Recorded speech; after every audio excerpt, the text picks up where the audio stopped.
Bitten here with the Zoe Communications Agency.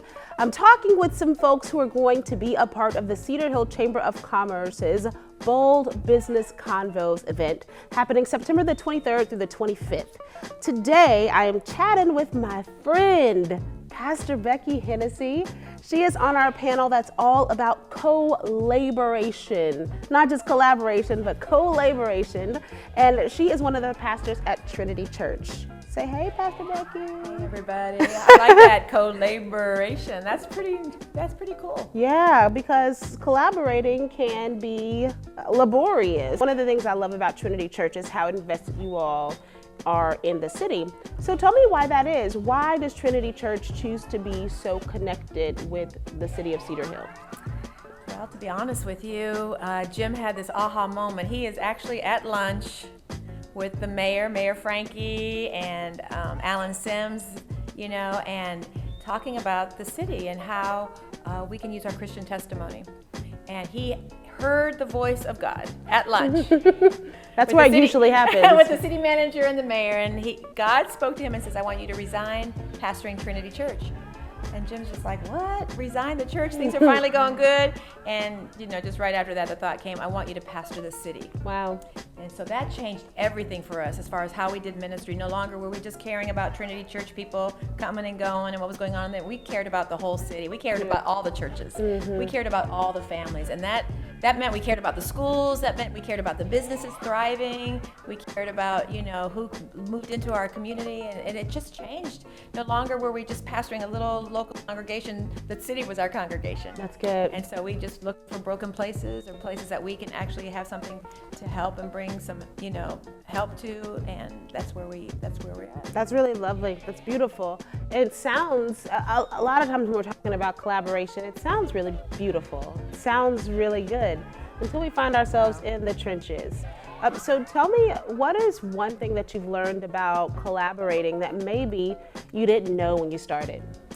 I think for me, one of the aha things was with the school systems, because I was just like, I'll take on the schools. I did some running around the schools and praying over the schools. And then finally I get to go inside as a chaplain for the high school, and for the girls basketball team, and with Fellowship of Christian Athletes, and then into Bessie Coleman across the street. And the change of guards all the time, the coaches and the teachers and the principals coming and going.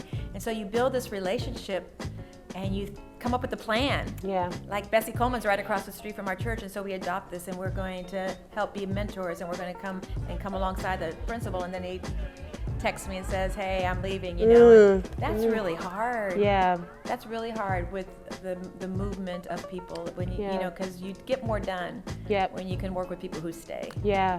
So how does a person, let's say there's somebody listening, they're watching this interview and they're saying, I really want to take what I have and combine it somewhere, but this sounds really maybe daunting or scary. How does a person stay in it? What would be your encouragement to someone if they are going to get involved in this? How do they stay in the work without wanting to bail? Wow. I think you have to have your why. It's the same thing like how do you stay in your workout regiment? How do you stay in being physically healthy? What's your why?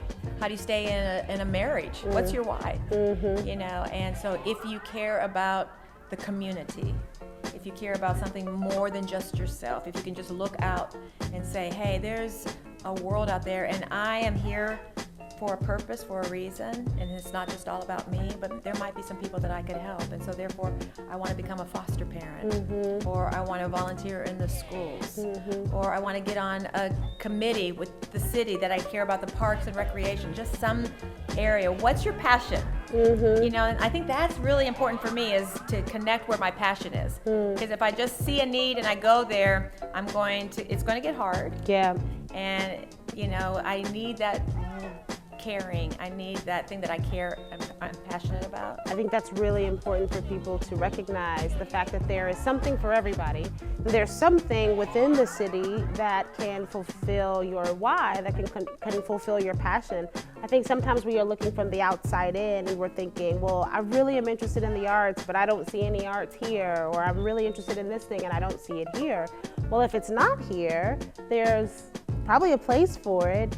And 9 times out of 10, there's already somebody doing some sort of work, and they just need somebody to get in the trenches with them. Yeah, I tell everybody I meet, if you don't have the means or the energy or the know-how to start something new, just come alongside somebody who's already doing it, because your time, your caring, locking arms, your influence, your finances would be such an encouragement. I love it. Well, we don't want to give away too much because Pastor Becky is going to be on our Co-LABOR-ation panel on Thursday. Are you on Thursday, I feel September like? 24th? Are you the 24th? On the last day. Okay, 25th. She is on... The 23rd to the 24th? The 25th. I'm on the 25th. Yes. Okay, well, you are on Friday, September the 25th. We're talking about Co-LABOR-ation. You can join the entire 3-part series and register at boldbusinessconvos.com. It's totally free. You don't have to be a member of the Chamber to be a part, and we hope to see you there. Bye, guys.